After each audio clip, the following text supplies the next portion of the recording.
Hello there, and welcome to Coach Ruth Haruna's channel. Thank you so much for joining me. This is the second episode that is addressing how you will manage and, support your children as they use tablets, phones, and all the devices that we have today as they access content on the internet, online, and so on and so forth, especially the social media. Welcome once again. So, in the first part, we spoke about why it is important for parents to accept that these things have come to stay and they do have advantages and disadvantages. And because the use of the internet and the use of online content from people from all over the world can have adverse effects and impact on your child's intellectual, emotional, spiritual, physical, and social well being. Every part of the well being of your child can be affected positively or negatively by social media, by the content they watch on YouTube, by the information they access on the internet. A child's life can literally be shut down in a very bad way if they access the wrong information, which may be good for them eventually, but is actually negative and weighty and heavy for them at that phase of their childhood. So, as a parent, you have a job to protect them. You serve as a guard over your child's mind and heart to look out for what they are consuming. Yeah? So, before you give your child a phone, before you give your child a tablet, before you give your child a laptop, before you give your child access to the internet or access to anything online, there are certain things you need to be very clear about. What is the first thing? The first thing is you need to be clear about the purpose of that device. If you're giving access to YouTube, you need to be clear about the purpose. If you're saying to your child, oh, yeah, you could now have social media accounts, go create social media accounts because you have hit that age milestone chronologically and mentally or intellectually, or even when it comes to the area of boundaries and rules, we have seen that you have built the capacity to manage yourself while you are online. Mind you, these things don't happen at the snap of a finger. It's no magic. Your children have to be taught how to be safe online. Your children have to be taught the places to go to and the places to avoid. Very, very crucial. And that is your job. So you need to make sure that the work is done, the groundwork is done before you hand out a device to your child, right? So ask yourself, why am I giving my child a phone? Do they need it or do they just want it?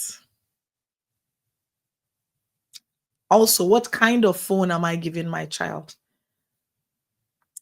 I know some parents who give their children basic phones for communication because they come back home from school, using the public transportation. And so it's good to keep a tab on them, keep track of where they are. Very important, right? So they give them basic phones, not Android phones, not phones that they could download WhatsApp and Snapchat and all the social media apps. And so the child would use that kind of phone for a period. And when the child is developmentally ready, to use an Android phone, then they have the right discussions, right the right agreements, enter the right agreement with that child before they hand over an Android phone to that child. Okay, so that is very, very important. Now, that's step one. Step two, if you are clear on the why, then you need to communicate that why to your child. So, do you know the why? That's step one. Step two is communication with your child. Tell them this is the reason why you need a phone, or this is the reason why you don't need a phone right now. A lot of times, I find that parents just say no, and they're like, well, don't question me about the no. We have to accept that this generation questions parents. And I feel like you can teach your children how to question you in a polite and healthy way. Don't be that parent who feels like I am the final authority. Wherever I say stands, no negotiations, no flexibility, no communication, no listening to the child. That is not the best practice. Best practice would be communicate your expectation with the child, give the child an opportunity to give you feedback, then see how you can factor in what the child has said into the final agreement. So, what am I saying? Communication is two-way. You talk to the child, you find out if the child has understood you, and then the conversation can take off from there. If there is need for you to make certain adjustments that you weigh and you see still lies within the parameters of safety for your child, you need to make those adjustments. Don't let pride get in the way, right? Very, very crucial. Now, you need to tell them what your expectations are. If you expect your child to drop their phones downstairs or drop their phones with you and not go to bed holding their phones and playing games, and which is what I would recommend that they don't do, and staying awake till what, 11 p.m., 12 midnight, just scrolling through the phone and chatting with friends, depending on the age and what is allowable, then if that is your expectation, you communicate it. If that is not your expectation, you communicate it and ensure that there is an understanding of the expectations. Sometimes we leave the rules invisible, right? Our children don't see it. They don't see it clearly what the rules should be. In fact, if it means write it out, you do that. So children need to know that there are rules of engagement for the use of any device, for gaming, for having a social media account, for being in a chat room with a group of friends in school, and so on and so forth. Whatever content on the internet that your children will access, you need to explain to them your expectation. The third step is to provide the tools that are needed for your children to stay safe. Sometimes we say to our children, oh, we expect you to stay safe. Please stay safe. Make sure you don't get involved with, things that are inappropriate and stuff like that. However, you as the parents need to provide the tools. You need to invest in tools that helps you to regulate. This is because children have little or zero regulation skills. They have little or zero delayed gratification skills. They have little or zero capacity to be patient and to wait until they are taught. How do you teach a child regulation? Whether it's self-regulation of their emotions or regulation and boundaries around the use of social media, the frequency or the content to watch or not to watch that is allowable or not allowable based on your family principles. You need to be the one in control from the takeoff point. Do not hand over complete and 100% control of a device or online access to a child. So you need to be the one in control. Now, when you give them 6 months, a year, 3 years, as you go on the journey, you're losing certain control, right? You're letting go control, autonomy a little bit, and leaving them to practice. For instance, give you an example, make it very clear. Hey kids, bedtime is 8:30. Play game at 8:30, go to bed. You don't start like that.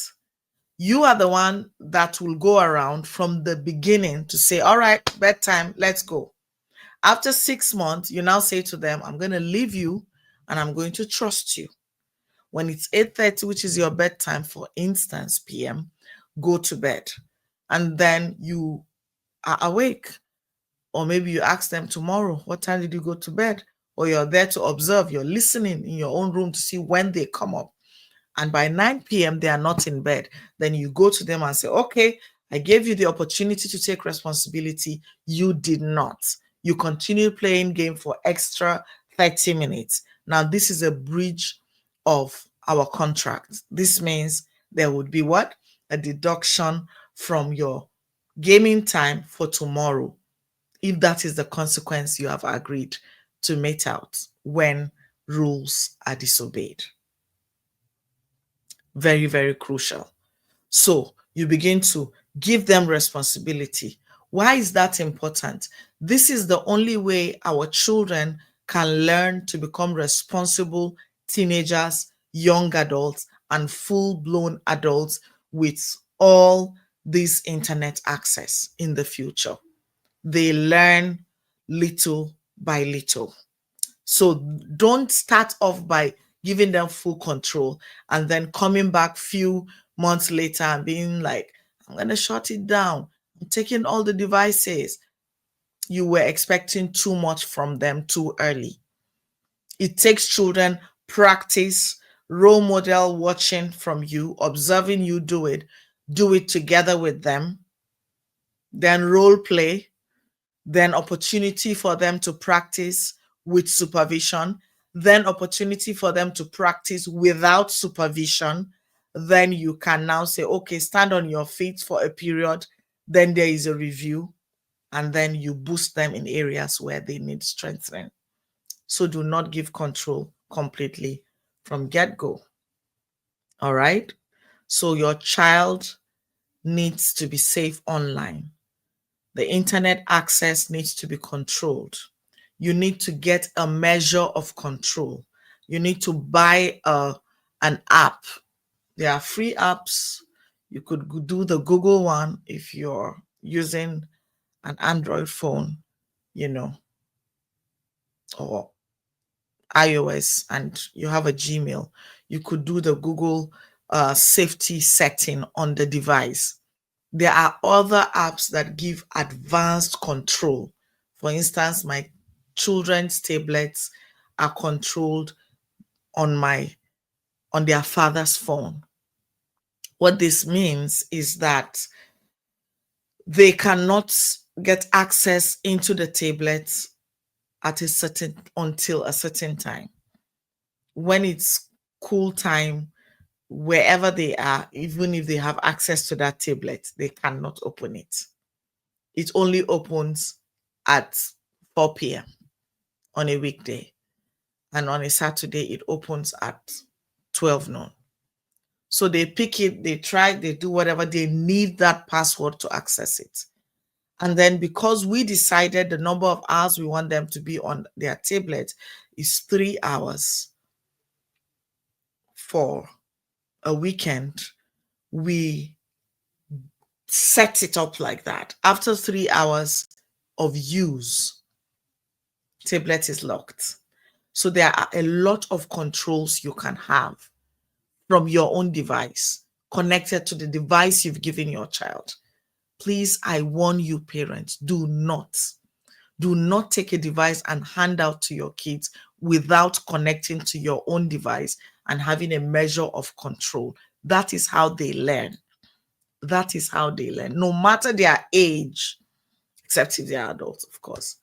No matter their age, even if they are 15 or 17, if it is the first time you're handing a phone to that child, you have not trained them from 14 or 13, depending on the age you decide you're giving your child a phone. You haven't trained them for 2-3 years with a measure of control. You can't just buy a phone and hand over to a child without that measure of control, right? Okay. Now, you need to monitor frequently. That's what I'm saying. You need to monitor frequently. So that's the next step. Step 4, monitor frequently to note how the child is doing. How is the device being used? Are they adhering to the rules? Are they adhering to the rules? For instance, you have moved to the phase, because there are phases. You're co-regulating, a little bit of autonomy and partial control. Then when you give them full control to say, you're now in charge, you still have to review after 3 weeks, after 6 weeks, after 2 months, after 3 months. Sit down and have a conversation. Hey, what's going on? How are you using your phone? Let's see what's going on. Let's see what's going on, right? And then you set the rules again. If you see that they are failing, or you check their room at 11 p.m., they're supposed to be sleeping, they are still awake. Reset. Reset is necessary. So you collect the device back, you have a conversation with them, remind them the rules, then you help them co-regulate again, then you start the journey from the beginning, because it's obvious that they may have forgotten how to regulate, they may have forgotten how to practice delayed gratification, and they may have forgotten and have lost control. A lot of things can happen to make a child or a young person lose control when it comes to the use of the internet and devices with the safety measures in place. They could be transitioning from one thing to the other, whether from one state to the other, one country or the other. It could be sickness, being out of school. It could be mental health situations. There are so many things. It could be peer pressure. It could be boredom. There are so many things that can trigger a child or a young person to enter the mode of. And in that moment is like survival mode. But when that phase passes, especially if it's like sickness or mental health issues, when that phase passes, when they are like utilizing the devices as a coping mechanism, you need to reset, reintroduce the rules, and try again. This is very, very important. Okay. Very, very important. All right. Now, let's discuss step 5 quickly. Let's discuss step 5 quickly. Step 5 is you need to have regular meetings. Okay. I've talked about reviews. So now, these reviews happen during family meetings. So when you're having your family meeting, you need to have a segment that talks about the use of devices, access to internet, how is everyone doing, what are the lapses you have observed, what are the things that need to change, what are the things that we need to introduce. Maybe you've heard about something new, like you've watched this video, you've learned something new you want to introduce and beef up the control system. Then you have that conversation with your children. So you need to check, is good practice happening? If yes, reward the children. When they do good things, when they shut down the TV set or the tablet or the game, and they've done it in a consecutive way or in a continuous way, take note of it, reward them. It might be an appreciation, it might be a word of praise. Take note. Just the same way, when there has been bad practice, you have to roll out the measures of consequences for breaking the rules. And when you do that, you have to begin another cycle of building trust and building the delayed gratifications once again. I hope that you have gained something new. If you have questions, put them in the comments. I'll come around later and take a look at your questions and answer them. Thank you so much for watching this video. Guess what? This is part 2. Part 3 of do's and don'ts is coming up next. See you soon. Bye.